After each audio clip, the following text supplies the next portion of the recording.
Welcome to the Julie Chan Show, where passion meets purpose. Today, I'm so happy to have Shelley Inger and Carolyn Wyrick of Capstone Education Advisors. These two ladies love students, love education, and have made a thriving career out of helping students get to the college of their dreams. Ladies, I'm so glad to be with you both today. I have followed your careers for a while. I know that you are deeply invested in education, and I want to hear about where that passion came from, because for most of us, we end schooling and we can't wait to get out and just never see another book, never think about another class again until I guess we have kids. Yes, and then it starts up again. Yes, exactly. And you both have children, right? Yes. So now, were you pursuing this passion of education all the while raising kids, or did you come back to it later in life? For me, it started when my kids were in about elementary school. I went back to school and did a career change out of public policy.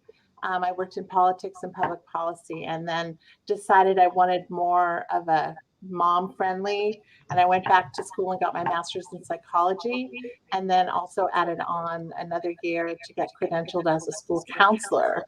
And through a circuitous road, ended up being a business owner of an educational services company that did psychoeducational evaluations, educational therapy, ADHD coaching, etc. So I entered that world, and for several years worked with families with kids that had learning differences. Yeah, and so that sort of led me. We did college counseling also, and I found that I really had a passion for working directly with students doing that. That's so great. Yeah. Shelley, what was your road like? Well, this is actually a second career for me. I am an epidemiologist. I specialized in cancer epidemiology, but education has been the theme throughout my life. Basically, after college, I went to grad school to earn a master's degree and a PhD in epidemiology, and then continued on to do a postdoc in preventive medicine, and then did research for many years. But I think throughout that entire period, I was either mentoring or being mentored, and I recognized the value of that. So when I actually decided to leave cancer research as a career, I got the idea of starting a class which I called the Fundamentals of Research Science, kind of a dull name, but it kind of encapsulated everything I was trying to do, to teach high school students the process of research science. And through that, I started helping them a little bit with their college applications, and then realized if I was going to do this for real, I needed to get real training in that. So that's what I did. And that's where I've been for about the last 11 years. So definitely kind of a circuitous route. And then also, of course, guiding my own children through school and college, and now they're in grad school. So anyway. Excellent. I am going to take one of you off the screen at a time so that we can focus a little more in on each of your passion and your purpose for this work. And then I'll bring you both back up again so that we can have a roundtable discussion about what everyone is wondering, which is how is the landscape of college admission changing, and how are you coaching students and families? So, Shelley, we will bring you back in just a moment. Carolyn, tell us more about, you have worked in education for a very long time, and you have raised your 3 boys, and you have just been really immersed in education at all ages. You mentioned a little bit ago that you really found that your calling was to work with students as they got older and figuring out that college process. So in your work, what has been the most rewarding part, and how did you know this was your deep passion? Well, like with anything, you start to realize it as you do it, and that this is the thing that really makes you know that you're really at your purpose, that you are doing what you were meant to do. And I know that may sound like such a cliche, but it's true. And I think both Shelley and I can speak for her. We feel like over the years, we've gathered all this knowledge and all these resources, and then we feel that we have, the skills to really connect with this age group, and we love this age group. That's important. So we feel like we're helping to give that knowledge to busy families, busy parents, extremely busy students, and helping them get through this process in a smooth, low stress way by really making it a systemic process where we help them get through every step.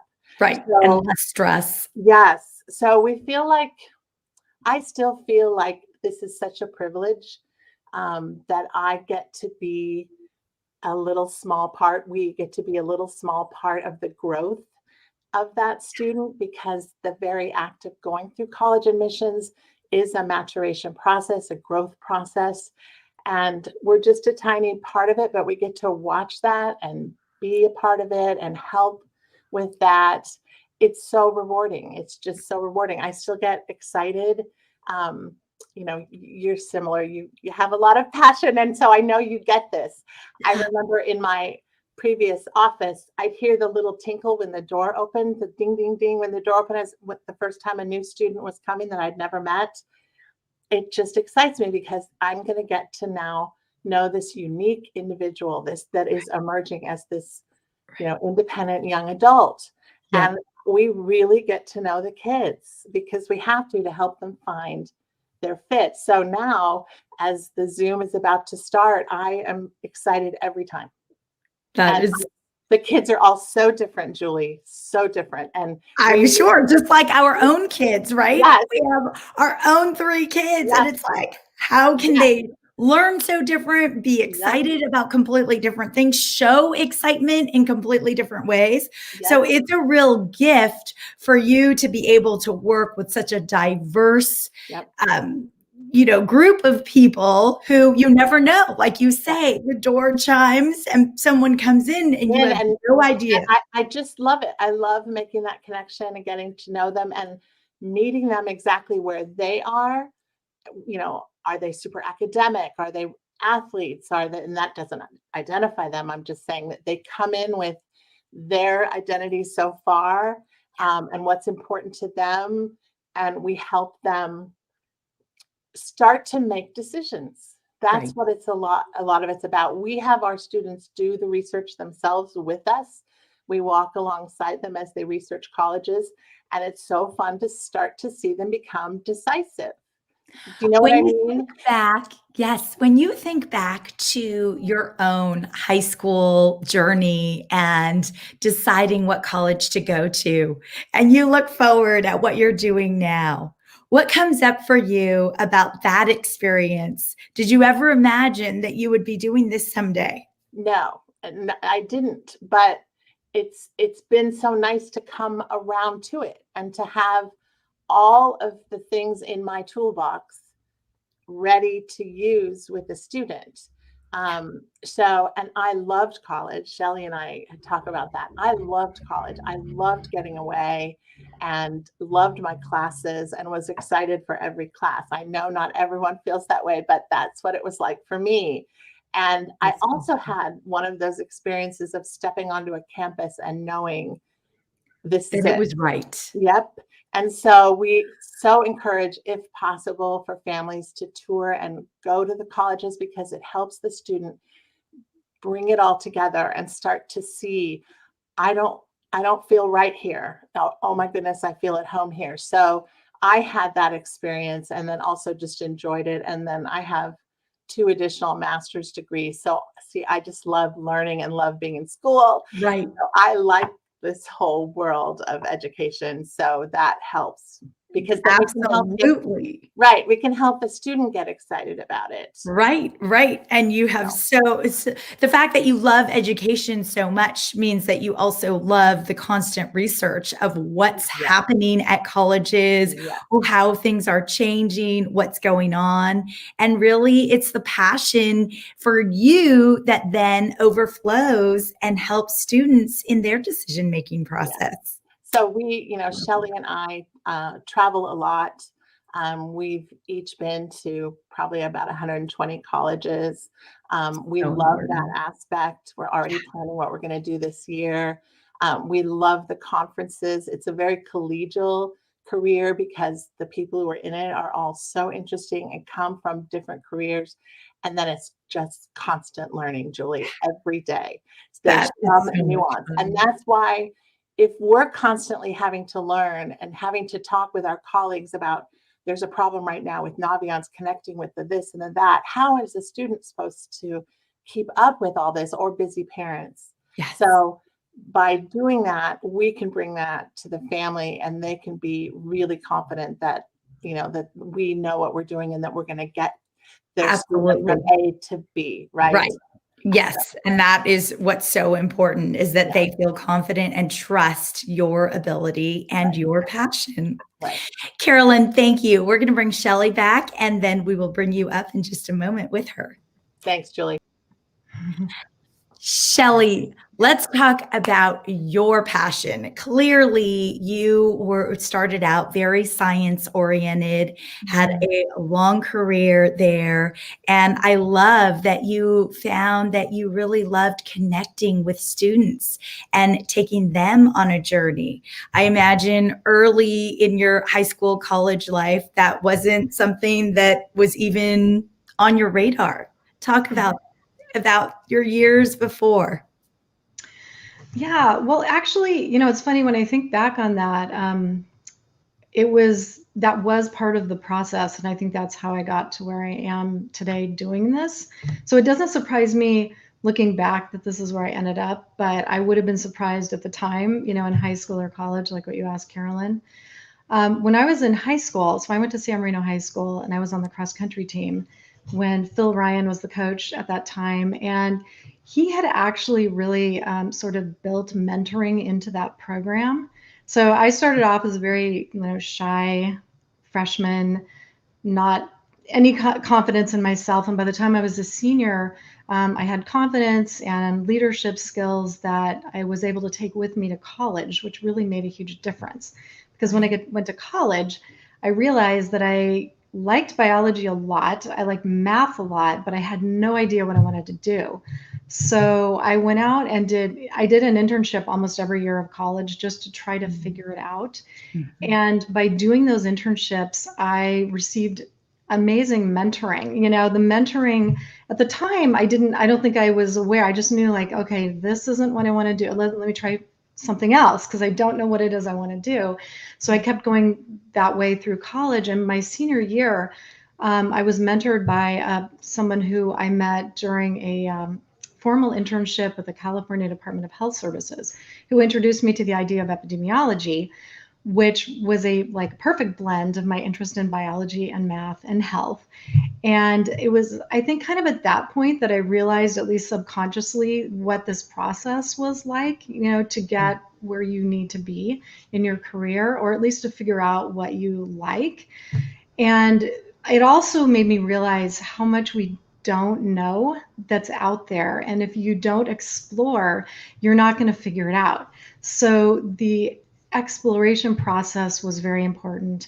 When I was in college, or grad school in particular, I mentored undergrads who were interested in STEM or maybe going into medical school. So that was something I did there. And then as a research scientist, I took my job as a mentor to junior scientists very seriously. Like, this was really important to me that, we were kind of raising all boats. We all do better if we all do better, right? So when I started doing the class, when I developed this curriculum for the class, the idea was that high school students today are so much more savvy than they were in my day, Mhm. that they could learn some of these things that I didn't know when I went into science, that I had to kind of learn through trial and error. I mean, we all have to do that. They have to do that as well. Right. But bringing those ideas to them, kind of opening their minds a little bit to what's out there, was definitely a driving force behind going into college counseling and also teaching this class. So then it was at that point that the kids started asking me questions about college, and I did go off to become a reader, and really got that training. And the other thing that I really like about this, and I think Carolyn, we're totally in sync with this, is that being a college counselor really requires strong critical thinking skills, analytical skills. You're trying to synthesize a lot of data from in Mhm. like disparate types of data, and putting greater weight on certain kinds than others, depending on what the particular student and their situation. And it's, every one of them is unique. And so being able to, identify what's important for this particular Right. student and make decisions around even just like building the college list really Yeah. requires those skills, because at the end of the day, you want them to have a set of great options, right, come Right. April. So that really factored into it. And then, just like Carolyn said, the constant learning is something I think we both really love. I love being on college campuses, just like Carolyn does. I also had a fantastic experience in college.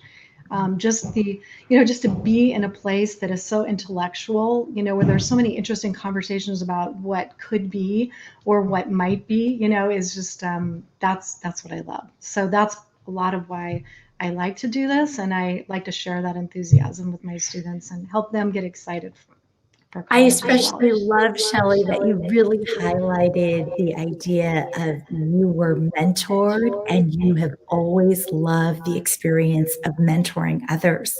And how incredible that it was thanks to your cross country coach in high school who chose to factor that in and to make mentoring and bringing younger students along as something that was part of your coaching and part of what you learned.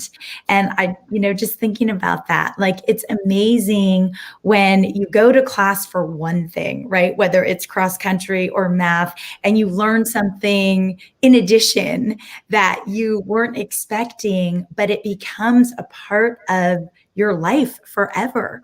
And I love that at that young age, you realize I get a lot of value out of helping others, and that others can look to me for support.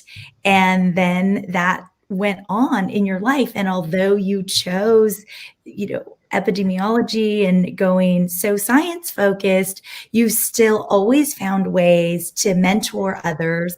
And you really valued the mentors in front of you, which, a lot of us go through life having mentors and maybe supporting others, but not even realizing it. So I love that that is such a passion for you. And throughout everything you did, whether it was cross country, science, research, you were always mentoring. And so you decided now to make it your full-time job.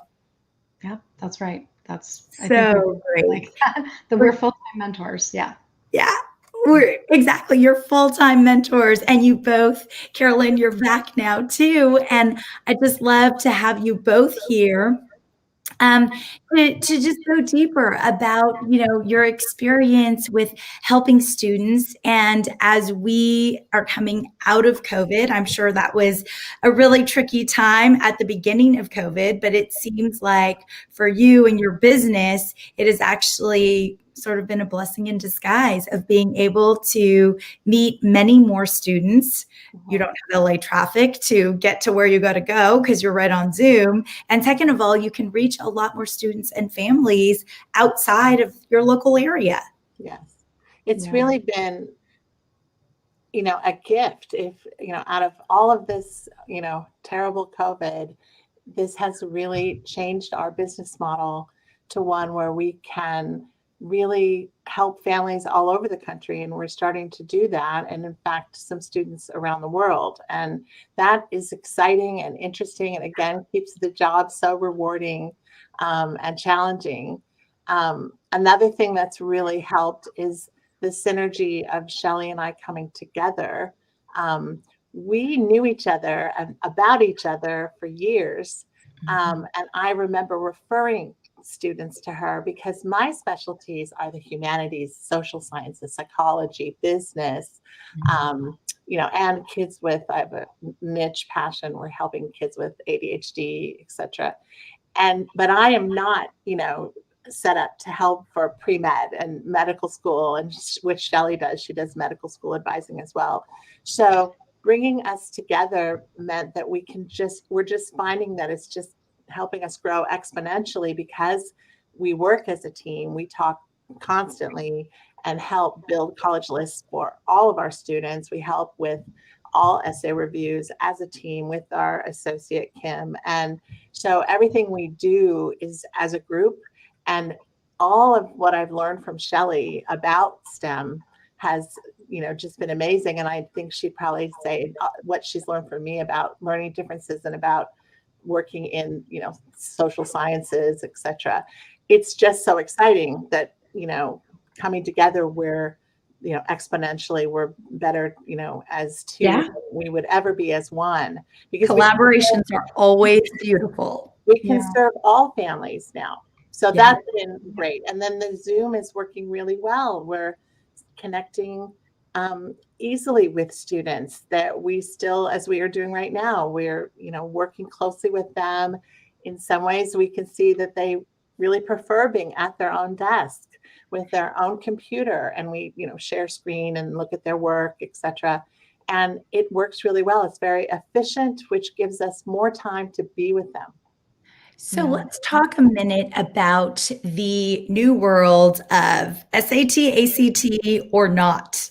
What are you ladies finding? Oh, yeah, such a tricky question, and there's a situation where it's definitely a case-by-case basis. Some students have had the opportunity to take the SAT or the ACT. Last year was just a complete game changer because here in California, a lot of our students couldn't take it. Or if they had taken it, they had taken it at the beginning of their junior year, which isn't always the best time to take it, because you want to have a fair bit of math under your belt. It's just, that's part of the reason why it's better to usually take it in the spring of junior year, is you just have more math and you've done more writing also, which can help for the evidence-based reading and writing portion. So other states, students were taking the tests. And so it was just across the board, depending on where the college was, the expectations were different.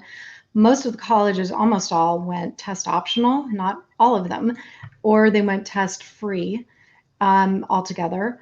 So how we advise the student, just, first of all, we did not tell them to go to another state to take the test. We didn't feel like that was the right thing to do ethically, or for their health.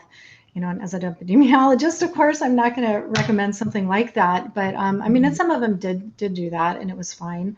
But we worked on other parts of the application, much more intensely than we have in the past. Not that we haven't always really focused on the essays, but the writing portions became that much more important, and they still are, because even today there are like ripple effects of the pandemic where the students are back in school, but they're still really challenged in many ways, whether mental health issues or just stress, anxiety, which is mental health.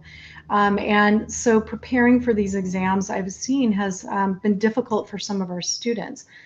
So in many cases, they can still apply test optional. I just think in a lot of cases, they're not achieving their potential on those tests because of all of these factors that are going on right now. It's been really stressful. So the writing parts are just critically important. We focus on the essays. Like Carolyn mentioned, we do this team review, so we have many eyes on it. We have an essay specialist now with a background in writing. She is outstanding. But our whole team looks at it, gives our input. We're usually almost always on the same page because we all understand what needs to be in these essays. The student's authentic voice, for example, but also, key information that they can share. So that's kind of taken, more of a front seat. But we're still advising on how to take these tests, preparing in advance. We have a lot of resources for every different type of test prep that suits each family's needs. And then just to spin off what she said, we also put a lot of focus on helping those counselor letters and teacher letters maybe be the best they can be by encouraging students to really make those connections during junior year, and how to help them do that, how to help those to maximize those letters in a genuine way. And helping the student juniors especially understand the importance of those letters. And then also we dive deeply into what are called the activities descriptions. And I won't go into great detail, but really helping those to be as effective as possible, especially the longer ones on the UC applications. Those are really critical. And how would students and families know that? So we really try to help them see that every component of the application has now even kind of increased in its importance when there aren't test scores there for evaluation.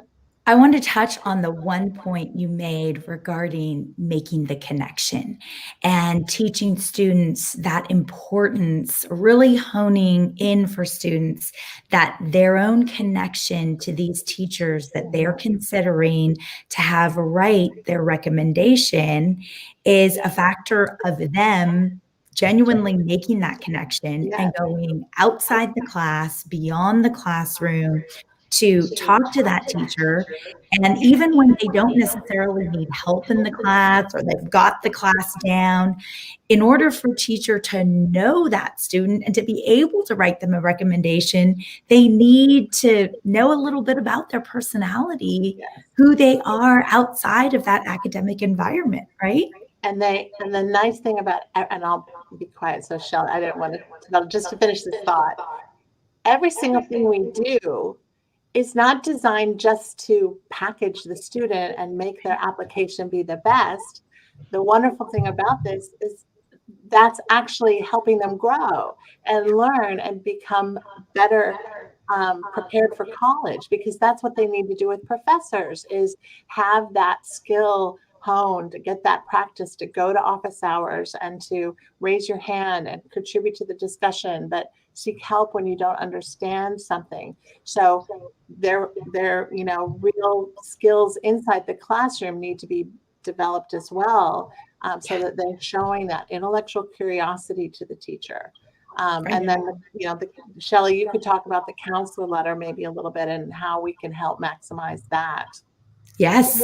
Yeah, talking to the counselor. And I think, so just to step back a little bit, really when we talk to even freshmen and sophomores, which we work with as well, and especially juniors when they come to us their junior year, is really preparing them for that. So the freshmen and sophomores, we're getting them to, raise their hand more in class and seek help outside of class, or just have those connections, talk to their counselor, get to know the counselor, let the counselor know what they're doing, what they're interested in, because then they can write so much more richly about the experience with that student and what they've observed.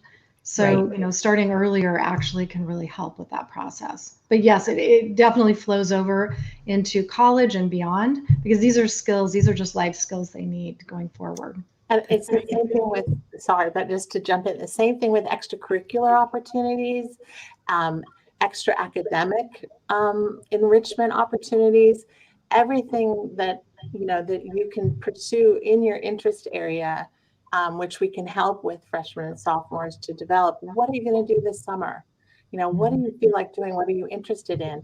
It all, of course, helps maximize their application, but that's really not the impetus. It's really, look what it's really about their passion, right? What they them genuinely, authentically love doing, because that is going to come through, as you know better than anyone, working with so many students. And everything they do helps them grow and grow and grow. We see it. Just the exposure to the people and the responsibilities and the challenges that can even be, going and working at Subway, part-time, and what it's like to have to work the cash register with people coming in, or it can be, extra research, where Shelley is so good at helping, find professors to help do some research. So it's whatever fits the student.